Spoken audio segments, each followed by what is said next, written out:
Next question. A sum of money given a compound interest with the rate of 10% for 10 years. Then find the equivalent rate of interest.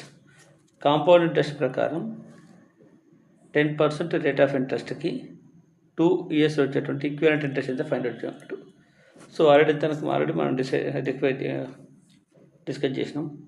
So జనరల్గా 2 years అన్నాడు కాబట్టి first ఇయర్లో R1% అనుకుందాం, second ఇయర్లో R2 అనుకుందాం. So R1 plus R2 by R1 into R2 by 100 అవుతుంది. ఇది equivalent rate of interest. In case ఈ రెండింటిలో సేమ్ ఉన్నాయి అనుకుంటే, R1 అండ్ R2 సేమ్ ఉన్నాయి అనుకుంటే 2R ప్లస్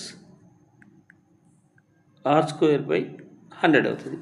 ఇక్కడ ఆల్రెడీ ఎంత అన్నాడు, 10% అన్నాడు. So 2 into 10 plus 10 into 10 by 100 అంటే 2 ఇంటూ 10 అంటే 20 ప్లస్ ఇక్కడ 10 ఇంటూ 10 అంటే 100 అంటే 1 వస్తుంది ఇక్కడ మనకి.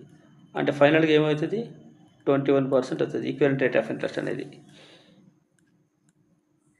Compound equivalent interest for 2 years.